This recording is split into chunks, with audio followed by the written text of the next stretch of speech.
guys, welcome to my channel. Today, as you can see, I am going to talk about my March hopefuls. I really don't set up a TBR anymore. I am more comfortable with a hopefuls list, so that if I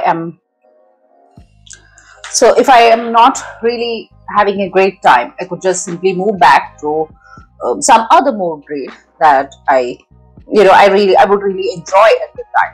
So I think most mood readers can relate to me, because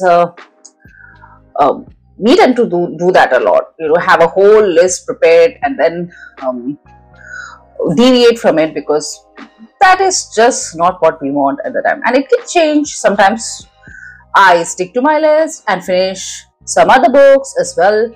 So it depends on the day, maybe the climate, something that happened at work. So a lot of things goes into it, and so I have stopped calling it a TBR, call it my hopefuls. And yeah, if I don't finish them this month, I could always go next month. So that is the way we function. So for March, I'm including 6 books in this list. So I'm planning to read 4 books which are short in my TBR. Like, I know that they are the books that I really want to read this month. And look, these again, that can change. And then I have 2 books for my TBR, 2 slots reserved for my TBR jar, where I will pick a book from the TBR jar that I have set up. I hope I have posted that video before this one. So I have a TBR jar now where I have 20 of my physical TBRs listed, so that I can tackle my physical TBR. And so I would pick out of 20. I missed Jan and Feb, so out of the 20, I'm planning to pick 2 books every month, and it will start from March itself. So if you're wondering about the cup, it's my cup of tea. I like my tea warm, and while I'm filming, I've tried to make my cup of tea and drink along during the video, but it just doesn't work like that. So I have got this mug. So there you can see my beverage, and it keeps it hot while I film and drink my beverage. So excuse me if I take a little tempting sips now and then, because after all, this is chai and chapters. I'm sure hot tea lovers would understand my dilemma. So it's not a fancy cup, or not, it probably doesn't fit the aesthetic, but it does the job. It keeps my drink hot, and I can film and drink at the same time. So yes, it's a win for me. Okay, I designed this myself. I printed it out on a Word document, and I think it looks good. But here's the thing, decorating it isn't as much of a cakewalk as I thought it would be. It is going to be harder, which is fine, because it's a learning curve, I would say. So I think in my top 10, 20, 24 video, I said I would improve as the year goes by, and I hope you can see that I'm improving with my decorative and I don't know, setup. Some people prefer the dotted grid journal, or bullet journal actually, but I prefer this method, and it comes in handy every now and then, and I think it almost looks pretty. Okay, not as much aesthetic as the bullet journal experts, but I am learning. This is all a learning curve, and let me tell you, the only subject that I ever failed in school was arts and craft. I think drawing was more like. So those creative bones are a bit fuzzy, as you can see. There are imperfections, and I think the beauty lies in those imperfections. And for now, this is my setup.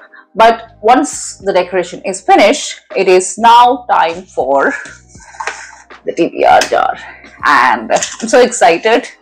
This is my first foray into the TBR jar battle. I can see some of the titles, and I made a mistake of not I folded them, but it can still be there. So I'm shaking it, and I'm not cheating. Okay, I promised I'm not looking. I am right now looking at the camera, but obviously I already planned my TBR jar with the colors so that it suits my mood. So the fluorescent green that you see is for dystopian or sci-fi, the orangish yellow that is thriller, and the pink, which is dominating the jar, is fantasy and romance. So obviously I have to pick one pink because that is the majority. Oh, is that a yellow that came? Oh no, not you, Baba. You. Yes. I hope I have a George R.R. Martin's Song of Ice and Fire, I think second book in there, which I started a few pages. Then you know how his books are. Again, I know the story, so there isn't really an incentive to keep reading. And when the going gets tough, I really just give up. So this is one. So I will keep it here, and I think I will pick up whatever comes. I am closing my eyes. Okay, no, I can't do that with closed eyes. So I am picking up my next, either from the green or orange. Okay, this one fits. Okay, let's see. Okay, so I have two. That is, now I have left 18 of them. So I am planning to make a list of these books and chart their progress as well. That will be another video. So let's see what the TBR jar has picked for me this month. The Wife Between Us by Greer Hendricks and Sarah Pegler. This is perfect. This is actually perfect because the paperback that I own, I actually don't own it. I borrowed it from my sister, and I think it's been 2 years, and she's really kind that she never asked me back for it. We exchange books. We are like, why are we wasting money by buying the copies that we are, so why are we wasting money by buying the same things? So we tell each other what books we are buying, and then we exchange them after reading. I usually try to buy physical copies that my sister will also enjoy, so we can exchange it. So every time I meet, there is an exchange of books. I give her books, she gives me books, and this one has been with me for some time. So I think I'm going to read this, and I'm going to visit her next week, and this is just perfect. So I'm definitely reading this. Okay, so I'm really happy about the first one, and the second one, let's see it. Oh, please don't let it be, okay, it's okay, see my illegible handwriting. It's Amanda's Wedding by Jenny Colgan. Okay, this book I actually bought it from the Paper Dolphins blind book date. So these are the books that I won't normally read, but those are part of the blind book date. So they are just some books out of my comfort zone. So there we have the two TBR jar picks. So with that, I will start my whole TBR jar setup, and I'll decorate it, and we'll talk about all these books more. So there we go. So as you have already seen, I picked two books from my TBR jar because, well, tackling my physical TBR has been long overdue, and the chosen ones are this one, Jenny Colgan's Amanda's Wedding, and The Wife Between Us by Greer Hendricks and Sarah Pegler. So let's start with Amanda's Wedding by Jenny Colgan first. So this one is a contemporary women's fiction, and we follow Mel and Fran, who cannot believe that their old school friend Amanda, the ultimate mean girl, is now engaged to a Scottish laird, Fraser MacDonald. I think I'm saying that name right. I don't know, because my Scottish accent is not exactly on point. So now Amanda was the kind of person who made their school years miserable. So naturally Mel and Fran decided they have to stop her from ruining Fraser's life. So they set out on a journey to Scotland, but in the process it seems like they also go on their own journey of self-growth and maybe confronting Amanda, or probably even their own ghosts from the past. From the description, it gives me a coming of age vibes, even though it's technically not YA. It is an older book, so I have a feeling some parts might feel a bit dated, but I'm still hopeful that it will be a fun read. I've read a Christmas book by Jenny Colgan, and really enjoyed it. So fingers crossed about this one. I actually got it from a book blind date. So yeah, I'm really hoping that this one actually delivers. The second book on my March hopefuls is The Wife Between Us by Greer Hendricks and Sarah Pekkanen. This duo is known for the psychological thrillers, and personally I prefer going into the books completely blind. That's how I read An Anonymous Girl and The Golden Couple, and I think that is the best way to experience the twists. So instead of giving my own summary, I'm going to just read the back cover. Here goes. When you read this book, you will make many assumptions. It's about a jealous wife obsessed with her replacement. It's about a younger woman set to marry the man she loves. The first wife seems like a disaster. Her replacement is the perfect woman. You will assume you know the motives, the history, and the anatomy of the relationships. You will be wrong. I think that is enough for me to go into this book, and I'm really hoping I enjoy it. And once I finish this, I will be returning this book to my sister, so I'm excited to discuss it with her afterward. Fingers crossed for a gripping psychological thriller. The third book on my March hopefuls list is While We Were Young by K.L. Walter. Now, I've actually read this one because it was part of a blog tour and we are on the second week of March. But I'm including it here because, of course, I read it on the first week of March. So I won't go too deep into my thoughts just yet. I will save that up for my wrap up. But here's a little something about the book. It follows three childhood best friends, Everett, Issa, and Grace, who were once inseparable. But as they hit adolescence, things got complicated, mostly because of their twisted love lives. Everett and Issa used to date, and I think it's Isa or Isa, I don't know. And their breakup was messy to say the least, and that made things awkward for the trio. So now Grace has feelings for Everett, while Issa has fallen in love with Grace's younger brother James. Yeah, complicated, right? So in an attempt to mend the fractured friendship, Grace plans a senior skip day trip to Philadelphia, and that's where the story begins.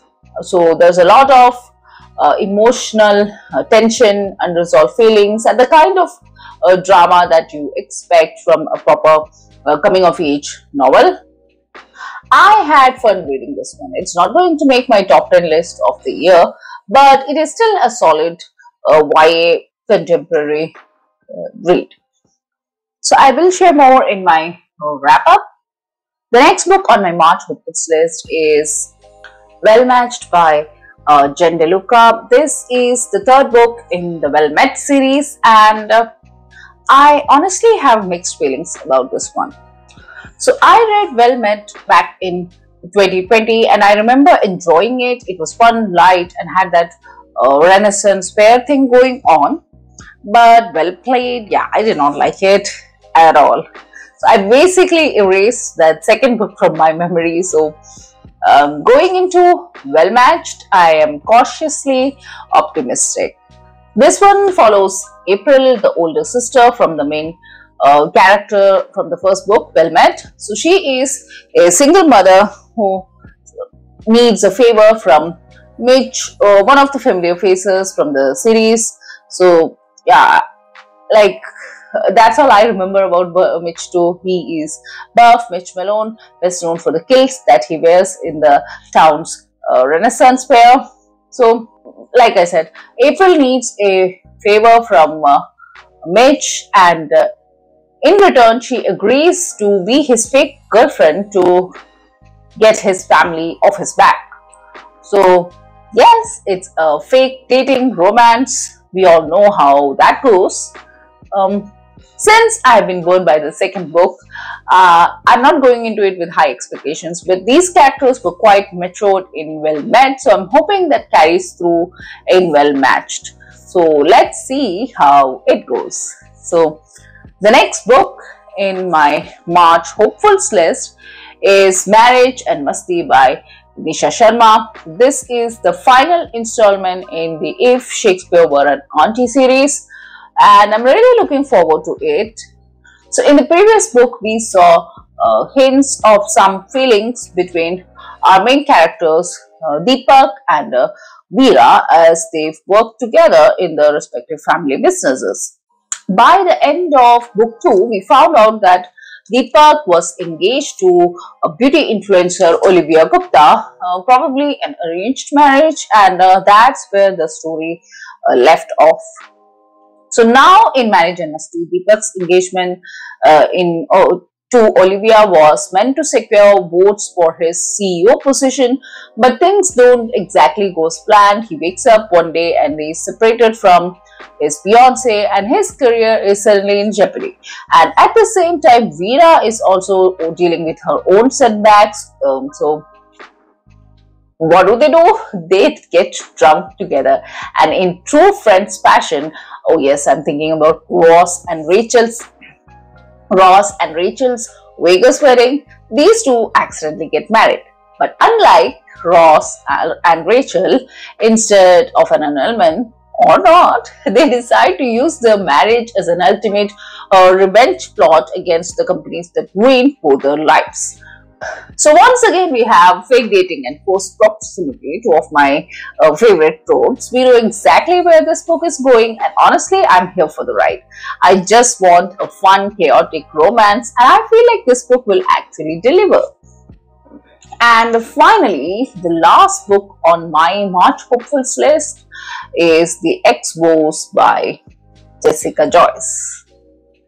I've been hearing such good things about this book in the bookish community. One of my regular booktubers, Gabby Reads, rated this high on her list. So that was the final push that I needed to pick this one up.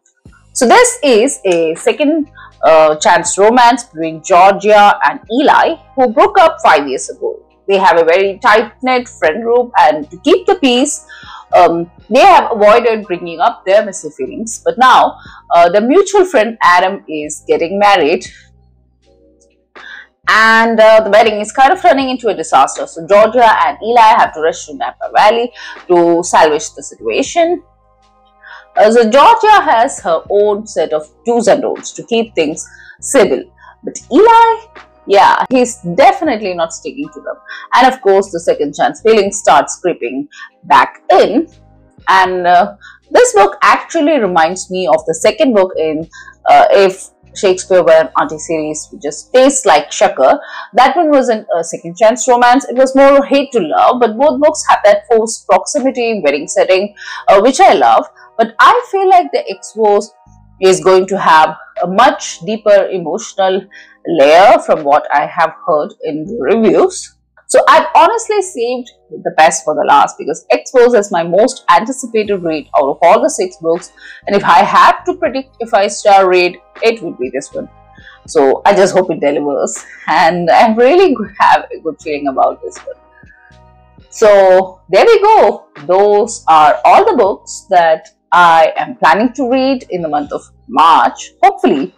And that brings us to the end. I hope you enjoyed hearing about my March hopefuls, and let me know what are the books that you are looking forward to reading this month. And if you have read any of these, just tell me your thoughts, but please no spoilers in the comments. I would love to hear your thoughts. So thank you for watching, and I will see you in my next video.